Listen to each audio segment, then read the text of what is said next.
Monsieur, bonjour. On se retrouve ce jeudi 1er mars dans TSA Direct pour parler de la question de la santé et de la grève des médecins résidents. Nous avons le plaisir d'accueillir Dr Mohamed Tayleb. Merci à vous, enchanté, et merci pour l'invitation. Merci beaucoup. Vous êtes le porte-parole du comité autonome des médecins résidents algériens Camra. On s'excuse auprès de nos amis internautes et de nos amis qui nous suivent. Il y avait un petit souci technique. La connexion directe a été rompue, nous la reprenons. Et pour continuer, on a toujours du temps pour parler de la question de la santé publique et de parler aussi de la grève des médecins résidents. Vous avez organisé une marche nationale à Constantine, une marche autorisée par les autorités. Comment ça s'est passé? Est-ce que c'est une marche réussie et comment a été la réaction des médecins résidents? Bon, bismillah ar-Rahman ar-Rahim, oui, c'était une marche réussie, c'était une marche même historique. C'est déjà la première marche nationale des médecins résidents à Constantine, dans une des villes de l'Est, la plus grande même. Et avec la présence est la plus grande de toutes, parce qu'avec la présence de plus de 17 000 blouses blanches, venues de tout le pays, avec une participation massive de nos chers confrères et consoeurs internes, externes, médecins généralistes et des assistants de santé publique, que je remercie énormément. Il y avait même une présence de parents, de médecins résidents aussi, que je félicite aussi. Je salue aussi l'organisation des Constantinois et leur accueil très chaleureux et que je les remercie énormément. Seul bémol de cette marche, il y avait un incident qui s'est passé la veille où une cinquantaine de résidents et résidentes venus de Tizi Ouzou vers Constantine, vers une marche autorisée qui avait une autorisation et dont des bus qui sont venus dans 3 bus répartis dans 3 bus qui avaient une autorisation de circuler aussi. Ils étaient arrêtés par des gendarmes.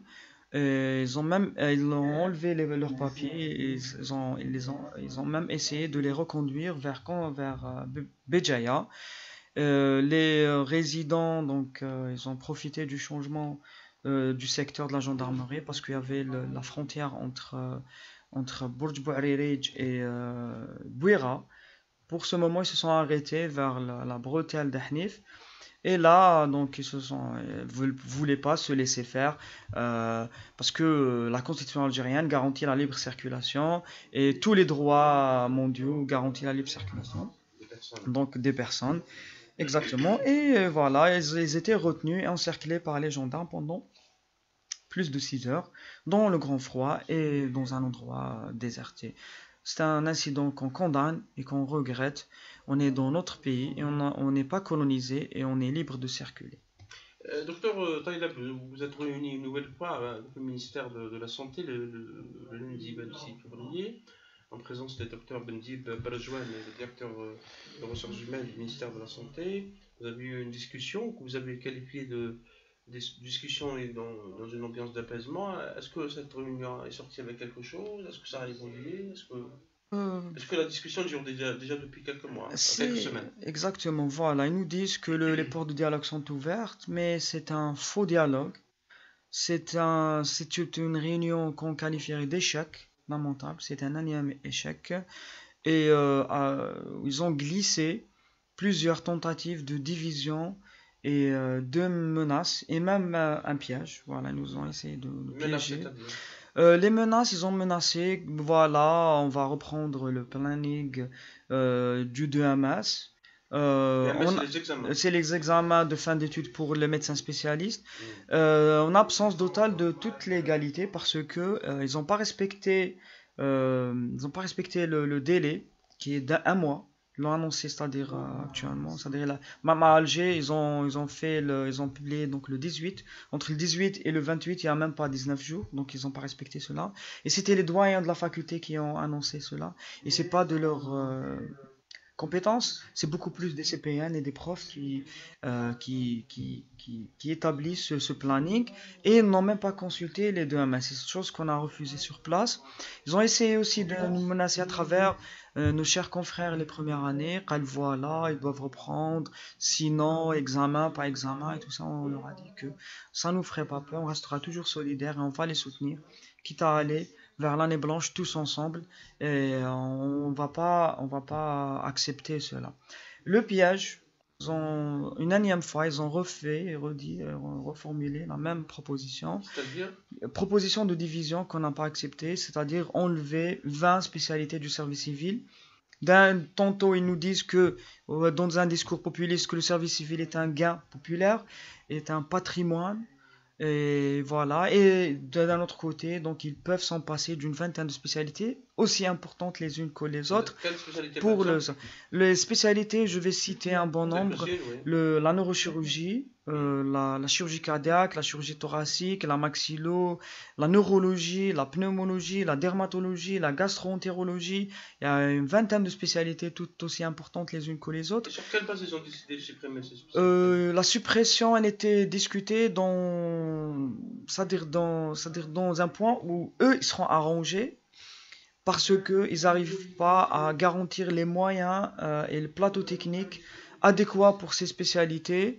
Dans un sens, par exemple, s'il n'y a pas les moyens, s'il n'y a pas le plateau technique, s'il n'y a pas les moyens, on enlève aussi le médecin avec pour qu'il n'y aura pas de réclamation, parce que les médecins sont en train, quand ils partent faire le service civil, font des écrits, réclament, donnez-nous les moyens, de quoi faire face aux citoyens algériens et lui apporter des soins de qualité. C'est-à-dire, au lieu de ramener des plateaux techniques, exactement, on enlève le médecin avec. Parce qu'à travers notre plateforme, le médecin est garanti par son choix pour faire le service civil, pour faire passer l'obligation du médecin algérien vers l'administration qui s'est toujours lavé la main de cette obligation de fournir les moyens, de fournir le plateau technique, de fournir les conditions adéquates, de fournir le logement pour que le médecin algérien travaille dignement et qu'il aura un rendement majeur et qui pourra apporter des soins de qualité pour ces algériens. C'est-à-dire on a garanti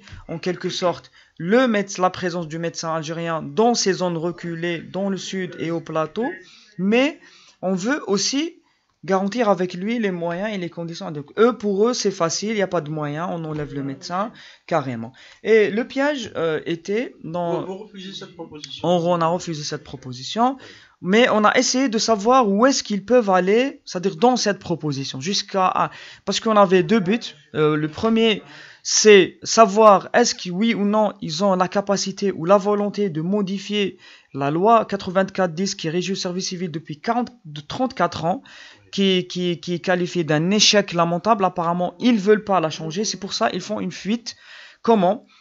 En essayant de nous piéger, c'est-à-dire, même s'ils enlèvent, je dis, la quasi-totalité de spécialités, parce qu'ils ont la capacité de moduler cette loi, moduler le nombre des spécialités, ou les spécialités qui sont concernées par le service civil juste par un décret, qui sera signé par le Premier ministre, c'est-à-dire, s'ils enlèvent la quasi-totalité des spécialités, ils vont garder une ou deux, chose qu'on va condamner et refuser parce que nous, on réclame l'égalité avec le citoyen algérien et là, ils créent une division à l'intérieur même des médecins. La première des choses, c'est déjà contre nos principes. Et deuxièmement, ils vont faire une modulation de quoi les arranger. Et par la suite, l'an prochain ou dans quelques années, ils vont réintroduire encore une fois ces spécialités. Qu'est-ce qu'ils veulent ? Ils veulent, en ce moment où la loi de santé est sur table, elle sera votée, ils veulent la faire passer sans aucun changement, nous faire taire, nous piéger, et par la suite, 2-3 ans, là, on sera tombé dans le piège. Ils vont réintroduire toutes ces spécialités au service civil dans les conditions aussi catastrophiques qu'ils y étaient, voire plus par vengeance. On ne sait pas. Mais aussi, nous faire passer cette occasion de changer cette loi et de guérir le mal qu'on peut actuellement, et voilà, après par la suite ça sera trop tard. Nous on a constaté qu'ils veulent pas la changer, c'est pour ça on est ensemble.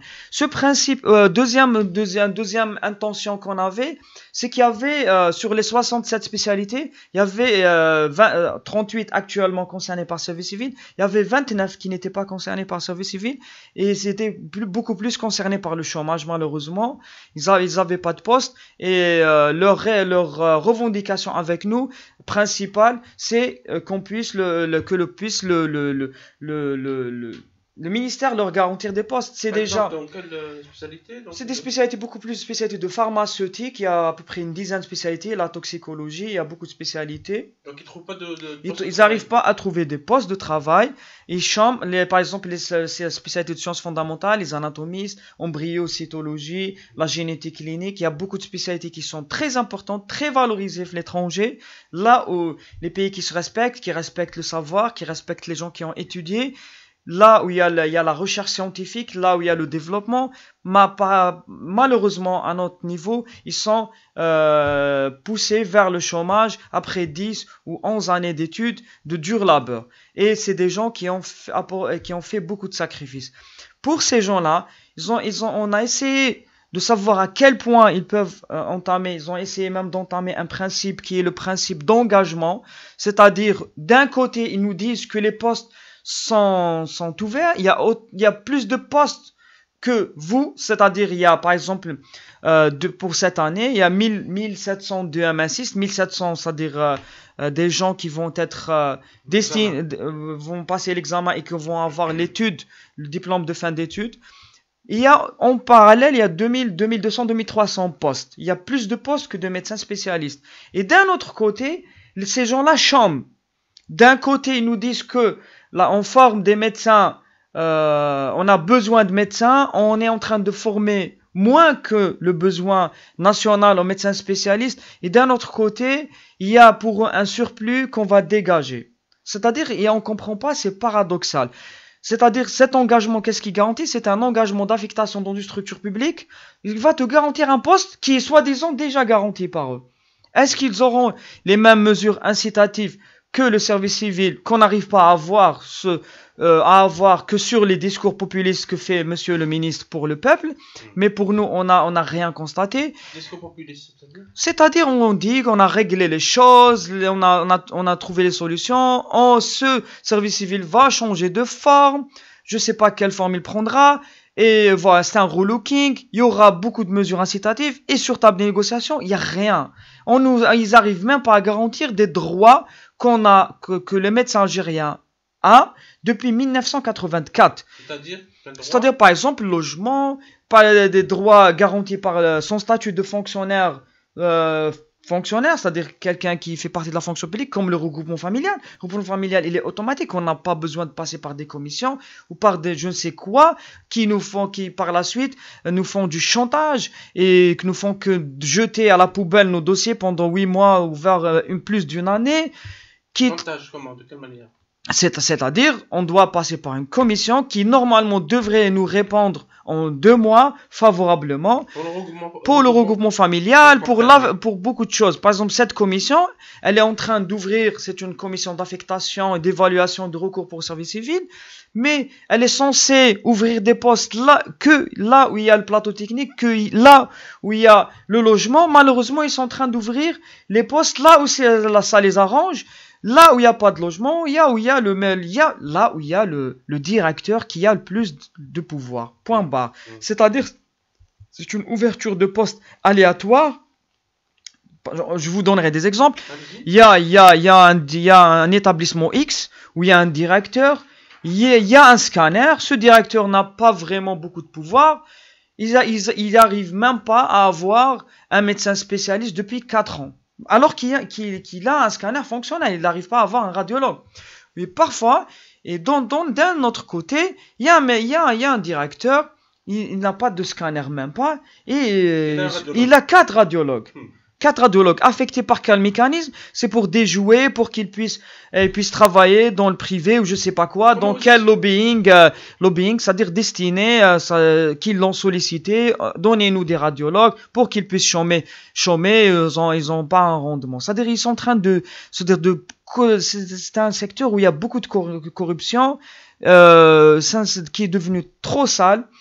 C'est-à-dire on est en train de faire mettre à nu ce système au vu de la population Et Docteur Taïleb, le gouvernement, côté officiel, il dit voilà, le service civil est nécessaire parce que ça permet d'avoir de. Le Premier ministre lui-même a parlé qu'on risque d'avoir de déserts médicaux dans le pays et pour garantir l'accès à la population aux soins. Comment vous répondez à ça? c'est-à-dire, je le réponds par plusieurs questions. Est-ce que au jour d'aujourd'hui, avec l'obligation que vous impliquez pour le médecin spécialiste, et le médecin spécialiste qui va vers ces régions désertiques, qui va vers le sud, qui va vers les hauts plateaux, qui va même dans les régions désertiques qui existent même au nord. Hein. Il y a, si vous sortez, Tipaza, Bouira, Boumadas, il y a des régions qu'on qualifie d'un désert médical. On ne va pas y aller très très loin. Ces zones-là, le médecin spécialiste, depuis 30 ans, voire 40 ans, il y va. Il va avec cette obligation. Est-ce que, actuellement, avec la présence obligatoire du médecin, est-ce que le service civil est efficace? Est-ce que le citoyen algérien est satisfait dans ces zones-là? Est-ce qu'il reçoit des soins de qualité dans ces zones-là? La réponse, elle est non. Un échec lamentable a été constaté parce que le pilier des soins, c'est pas uniquement le médecin, c'est tout un ensemble. Le médecin, les conditions de travail, un médecin qui est incité, qui est valorisé, qui travaille dans la dignité, qui travaille dans des conditions socio-professionnelles dignes, il sera rentable pour le citoyen algérien. Il lui faut des moyens parce que c'est la médecine dont le monde est aussi développé que jadis, c'est grâce au développement technologique, à ces examens complémentaires qu'on peut avoir, c'est-à-dire c'est pour ça on fait des miracles dans la médecine, grâce à Dieu, alhamdoulilah. Il y a une avancée technologique très importante. C'est pour ça on trouve à l'étranger des gens qui s'adaptent toujours là on fait la chirurgie robotique, là on très développé. Nous on n'arrive même pas à garantir un bloc digne pour le citoyen algérien. C'est-à-dire toutes ces conditions-là assurent pour le médecin et pour le citoyen algérien des soins de qualité. C'est pas uniquement le médecin. C'est-à-dire eux, ils sont en train de calmer le peuple. Voilà, on a un médecin. Voilà, taisez-vous, on a un médecin. Mais le médecin avec un papier et un stylo, qu'est-ce qu'il va faire? Il peut pas. Il faut C'est-à-dire il faut des équipements. On est en train d'envoyer un cardiologue au sud sans même pas une écho-cœur. Il arrive même pas à voir comment est l'état du cœur. On est en train d'envoyer des gastrologues sans ni fibroscopie. Ils n'arrivent pas à voir comment est l'œsophage et l'estomac du patient. Comment ils ont pas des pouvoirs magiques, les médecins. Ils n'ont pas de laser, ils n'ont pas Superman, il est en train de scanner le malade. Docteur Taïleb, comment vous expliquez cette situation? Est-ce que c'est l'absence d'une carte sanitaire? Est-ce que c'est une mauvaise gestion? Comment vous expliquez cette situation? Il y a plusieurs facteurs. Il y a la mauvaise gestion.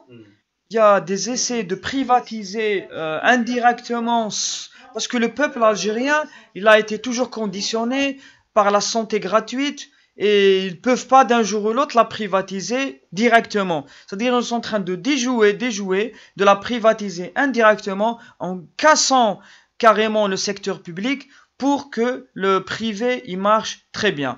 C'est-à-dire, si on revient 20 ans en arrière, voire même moins, 10 ans en arrière, le médecin, il pouvait pas envoyer faire des scanners ou je sais pas des examens complémentaires aux malades algériens au titre privé. Mais actuellement, il y a une urgence. J'ai un scanner en panne dans mon chef-lieu de wilaya et c'est une extrême urgence. Et j'arriverai pas à la gérer si j'ai pas un scanner, si j'ai pas des examens complémentaires qui sont pas disponibles parce que par exemple mon laboratoire ils arrivent pas à avoir les réactifs ou ils arrivent pas à faire tel ou tel test qui est indispensable sur le plan médical.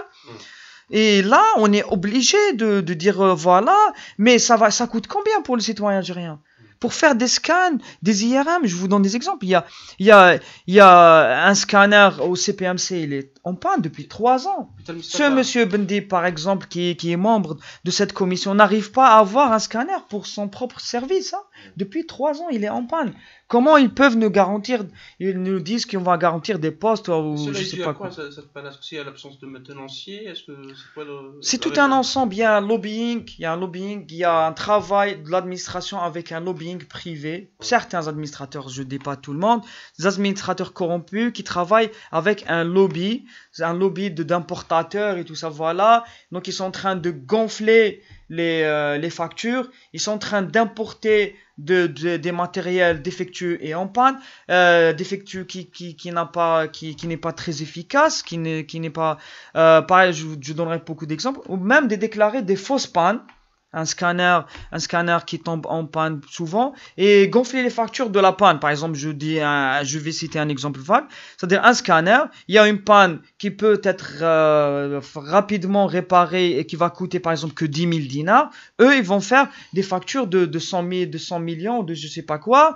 Donc, il y a surfacturation, user encore et encore le budget de la santé. C'est-à-dire, je dis bien que l'État, elle investit beaucoup des sommes énormes dans nos hôpitaux, mais malheureusement, elle les laisse entre les mains de personnes. Je dis pas tout le monde, mais il y a des personnes qui sont corrompues. Malheureusement, le budget est entre leurs mains. Ils sont en train d'importer des médicaments qui ne sont pas. C'est pour ça qu'on assiste à des ruptures, beaucoup de médicaments, rupture de beaucoup de matériel médical et des pannes tout le temps parce qu'on importe du matériel chinois bas de gamme. La maintenance elle n'est même pas garantie parce que si on importe quelque chose de japonais ou d'allemand, il y a un contrat signé, il y a des gens qui vont le maintenir, on va importer un matériel de qualité et des soins. C'est-à-dire, et c'est pour ça, il y a toujours tout un système il y avait tout un système à revoir, le système de santé. Voilà. Parmi les revendications que je vois ici, c'est que vous revendiquez aussi la question du service militaire. Vous demandez à ce que médecins résidents qui ont dépassé l'âge de 30 ans bénéficient de la loi qui le permet. En étant avec cette question. Donc, le médecin algérien subit une discrimination flagrante à travers ce ministère de la Défense qui normalement défend le citoyen algérien contre toute invasion étrangère ou tout danger étranger. Malheureusement, on est en train de subir une discrimination de sa part, chose qu'on regrette et qu'on condamne. Et qu'on aimerait bien travailler avec ce ministère de la Défense, s'ils ont besoin de médecins, on aimerait bien travailler en collaboration, on n'est pas contre notre pays, ni contre l'armée de notre pays, que je salue énormément. Malheureusement, quelle est la discrimination? Elle est vue en 4 volets. Ça, moi, je peux l'expliquer. Hein. Le premier volet, tous les dossiers médicaux des médecins spécialistes ou bien la quasi-totalité est rejetée, même si le médecin a des maladies vraiment qui vont le gêner à faire ce service national et on lui fait, c'est-à-dire il va le faire un service militaire aménagé, c'est-à-dire on va l'exclure des 45 jours d'entraînement, mais il fera quand même son service national à l'encontre de tous les citoyens, le reste du citoyen algérien. Est-ce que, entre guillemets, l'armée a besoin de médecins? Oui, je sais. C'est un peu l'explication. Oui, tu peux expliquer ça. Oui, on le sait. Elle a besoin de médecins, mais pas en violant la constitution algérienne, ni le décret présidentiel. D'un deuxième... Le décret présidentiel, pour le rappeler, docteur, c'est que les plus de 30 ans ont besoin de... Exactement. Le décret présidentiel, comment il a été... bien sûr, il a été violé. Comme par exemple, je dis, les citoyens de plus de 30 ans sont tous dispensés, à part les médecins. C'est des notes internes venant du ministère de la Défense vers les unités de recrutement. À part les médecins, ils sont exclus, c'est les seuls. Par les médecins et parfois même les paramédicaux qui sont exclus, avec les insoumis, bien sûr, on met en même catégorie avec les insoumis. Il y a les qui n'ont pas répondu. Il y a les citoyens qui sont nés en 85, 86, 87, la fameuse note interne qui a fuité malheureusement pour eux et qui a mis à nu leur manigance, leur discrimination, où le médecin algérien est exclu de cette dispense présidentielle. Donc vous demandez, vous, en tant que médecin l'égalité avec le reste des citoyens algériens dans le bénéfice de la dispense.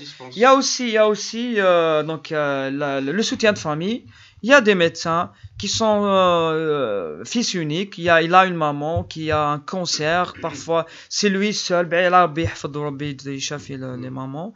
Il y a des gens, c'est lui seul, il s'éclave sa maman, c'est lui seul qui a même des sœurs parfois وحدهم. Malheureusement, il est exclu du bénéfice, son dossier il est jeté et la réponse elle est toujours négative que pour les médecins, des choses qu'on condamne. Donc vous demandez une réponse par rapport On à cette demande demande. une réponse et s'ils ont besoin de médecins, on est prêt à travailler avec le ministère de la Défense et si on est être à la même case avec le reste des citoyens algériens et je dis je note que seul le médecin algérien fait deux obligations. L'obligation de service civil et l'obligation de service national à l'encontre de tous les autres médecins dans tous les pays du monde. Et le service civil dure de 2 à 4 ans, c'est ça?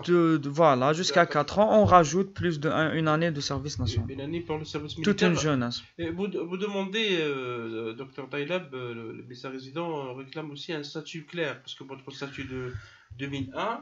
2011. 2011, oui, Oui. 2011. À l'époque, vous avez protesté aussi. N'est pas très clair, puisque ni vous êtes fonctionnaire, ni vous êtes étudiant, ou vous êtes les deux à la fois. Expliquez-nous un peu. Donc, je vais expliquer. Malheureusement, avant 2011, le médecin résident qui fait un travail énorme dans les CHU, qui est normalement un fonctionnaire à part entière, malheureusement était classé avant 2011 et en étant étudiant et avait seulement une bourse. En 2011, on a été victime d'un piège. Malheureusement, ils nous ont donné un statut flou. Par exemple, que ce statut c'est praticien en formation postgraduée. Praticien ne veut rien dire sur le plan de la loi. Il a été rajouté dans le statut uniquement pour que nous passions, c'est-à-dire nous on ne va pas recevoir de bourse du ministère de l'enseignement supérieur, mais on sera nous le tabaïn, ministère de la santé, on va dépendre du ministère de la santé et par la suite on va recevoir notre salaire du ministère de la santé. Vous êtes des fonctionnaires du ministère de la santé. Oui, mais il ne voulait pas nous donner statut de fonctionnaire, mais il voulait nous attribuer ce praticien qui ne veut rien dire, juste pour qu'on puisse passer du ministère de l'enseignement supérieur au ministère de la santé. Formation postgraduée. Malheureusement, si on revient à la racine, statut formation postgraduée, on en est exclu. C'est-à-dire c'est-à-dire c'est juste ziyada. Et si on est formation postgraduée, je dis bien, très bien, les gens qui sont en formation postgraduée à l'État algérien, on leur poste garantie. C'est-à-dire qu'ils n'ont pas besoin de signer un engagement d'affectation dans une structure publique. Que je rappelle qu'on a voulu attribuer, c'est-à-dire pour les 29 spécialités qui n'étaient pas bénéficiaires du service, qui ne passaient pas le service civil, qui chômaient, on voulait que ce principe leur reviendrait. Malheureusement, on n'est ni étudiant actuellement, ni fonctionnaire, ni même travailleur. On n'a pas de statut. Et je dis bien, on n'a ni aucun droit qui revient aux étudiants, la bourse, la chambre universitaire, parce que si on est résident, on est appelé résident, c'est parce qu'on résidait. Et tous les appartements qui étaient attribués dans les années 80 et 90 pour les résidents ont été détournés actuellement. La majeure partie, oui, dans les wilayas, il reste apparemment que le CHU de Bab Louad où il y a quelques chambres pour les résidents actuellement. La majeure partie, oui, résident parce qu'il réside à l'hôpital. Il doit avoir un lieu où il réside. Il va rester à l'hôpital. Malheureusement, la majeure partie de notre salaire, qui est à la hauteur de 55 000 dinars. Il y a une fourchette pour le salaire de résident, il est combien? Il démarre de 50 000 dinars avec un maximum 65 000 cinquième année. C'est-à-dire la majeure partie de ce salaire va à la location. On va louer à Alger ou bien dans les grandes villes, c'est très cher. 30 000, le médecin résident il va louer malheureusement parce qu'il n'a pas accès au logement. Deuxièmement, c'est les fonctionnaires ont le droit à syndicat, on n'a pas ce droit. On ne veut pas nous donner ce droit. Les œuvres sociales, les crédits bancaires, et par exemple, comme la femme enceinte a droit à 3 mois, 98 jours de congé. Dans tous les pays du monde, la résidente, ou par exemple en France, elle est appelée interne parce qu'ils ont une internat, ils respectent les médecins. elle prend ses 98 jours et elle va rejoindre par la suite son service dans un stage surnuméraire, qu'on qualifie surnuméraire. C'est-à-dire elle va rattraper ce qu'elle a raté dans un but de... Elle va pas chez nous parce que on nous dit vous allez refaire l'année, et chose qui n'est pas normale, parce que si on avait le vrai statut de formation postgraduée, ben je vous rappelle que les gens en formation postgraduée, c'est des gens qui ne redoublent pas et qui ne passent pas des examens. C'est des gens qui ont seulement une thèse et qui ont des objectifs pédagogiques à réaliser. Cette méthode ne fait qu'aggraver le chantage exercé sur le médecin résident durant son exercice de travail. C'est-à-dire, dans beaucoup de services, on s'en fout de sa formation, mais en fin d'année, on vient lui dire tu vas redoubler parce que telle ou telle chose. C'est des qualificatifs de chantage, parce que tu me plais pas, parce que tu m'as pas... Ça, c'est pas réellement... c'est la formation qui a compté pour ces qui sont rares. Moi, je dis bien, je salue beaucoup de profs qui nous soutiennent, qui sont derrière notre formation, qui s'inquiètent pour notre formation. Mais il y a une partie qui sont des résidents qui sont victimes à ce chantage grâce à ces examens intercalaires, à ces examens et à cette évaluation sanctionnante, chose qui est regrettable. Et qu'en est-il justement de discussion, parce que je vois que dans votre réunion avec le ministère de la Santé le lundi 26 février, que le statut du résident ne peut être discuté pour le moment, néanmoins une réflexion va se faire en vue de son amélioration. C'est-à-dire, on nous sort un discours populiste et du n'importe quoi, je le dis clairement. C'est-à-dire, nous, on réclame c'est-à-dire des solutions vis-à-vis de ce statut flou. On veut être cadré, parce que dans tous les pays, la majeure partie du pays du monde, ils ont trouvé des solutions. C'est-à-dire en 2 ans, c'est-à-dire on peut pas qualifier de médecin, d'étudiant ou de fonctionnaire ou de travailleur. Ouais. C'est-à-dire ils ont trouvé des solutions, ils lui ont donné un statut particulier. Ouais. C'est-à-dire un statut qui va garantir des droits, comme le syndicat, pour qu'il puisse se défendre et tout ça, voilà. Et aussi, ils vont définir ses obligations clairement et aussi sa responsabilité qui est limitée. Nous, autant que résidents, on est en formation. On n'a pas la qualification d'un assistant à part entière. Il y a des cours, il y a des objectifs qu'on n'a pas validés, qu'on n'a pas réalisés. C'est-à-dire, on ne peut pas nous-mêmes gérer des urgences seuls, ou bien gérer les patients seuls ou la consultation seule. C'est-à-dire, on peut avoir des cas اللي مازال ما قريناش عليهم, مازال ما لحقناش l'objectif تاعهم. Donc, pour cela, on doit limiter la responsabilité du médecin, parce que parfois, il y a des affaires juridiques où on qualifie le médecin résident d'assistant à part entière. C'est-à-dire comme s'il était responsable de tout. Alors qu'en absence d'assistant ou de formateur, il n'est pas responsable c'est-à-dire de la garde seule ou des consultations. Docteur Taylor, vous allez donc poursuivre le dialogue avec le ministère de la Santé? Nous, on a toujours été ouverts au dialogue. On n'a pas de problème avec le dialogue. Mais on a constaté, malheureusement, les limites de ce ministère, qui n'a pas de pouvoir décisionnel et qui n'a pas les volontés pour régler ce problème définitivement, et qui sont en train toujours d'aller vers la création d'une division et vers des mesures d'intimidation et de menaces. Et voilà. Quelles sont les prochaines démarches après la marche de Constantine? Vous envisagez de faire quoi la semaine prochaine, le prochain jour? Pour l'instant, on n'a pas fait des assemblées générales pour que les résidents nous éclairent, nous décident de ce qu'on va poursuivre. Chose est sûre, on va poursuivre la grève illimitée et on fera appel à un reboycott de DMS, parce que apparemment le ministère veut cibler, pour eux, dans leur tête, on est divisé, ou bien ils pensent qu'on est divisé. Malheureusement, ça sera un choc pour eux. C'est-à-dire, nous, on n'a pas peur de leur intimidation, on n'a pas peur de l'année blanche. On n'a pas nos chers confrères, les premières années, n'ont pas peur qu'on les intimide avec l'examen.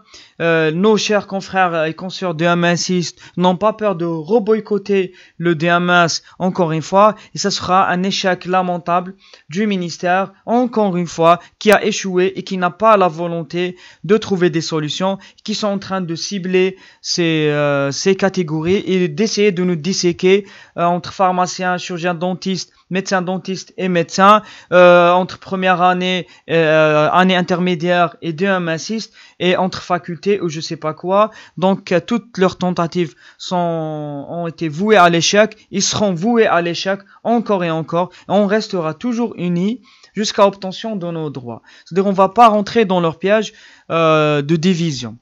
Peut-être une dernière question brièvement, Dr Taïleb. Vous avez évoqué le projet de loi de santé, ou sur la santé, qui normalement au niveau de la commission parlementaire. Quelques remarques sur ce texte. Je ne sais pas si vous avez lu ou si vous avez une idée sur ce texte qui concerne donc le secteur de la santé publique. Donc pour le nouveau projet de la loi, le projet de la nouvelle loi de santé, malheureusement notre grève a masqué un peu le dialogue sur cette loi qui devrait avoir la lumière dessus, c'est-à-dire mais par les constitutions de cette loi, on remarque beaucoup d'anomalies. Par exemple, leur absence de volonté de changer la loi du service civil, qui est la 84-10, où ils reviennent carrément à cette loi, c'est-à-dire une nouvelle loi qui se réfère à une ancienne loi qui date de 34 ans.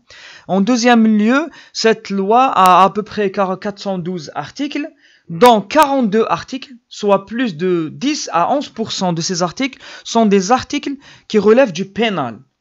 Carrément, c'est un code pénal bis, c'est-à-dire dans aucun pays au monde et dans aucune loi spécifique de la santé, au commerce, ou je sais pas quoi, on trouve autant d'articles du code pénal dans une loi. C'est-à-dire, ils condamnent encore plus le médecin, et par des lois encore discriminatoires où le médecin est victime de sanctions qui sont doubles à celles du reste des citoyens algériens.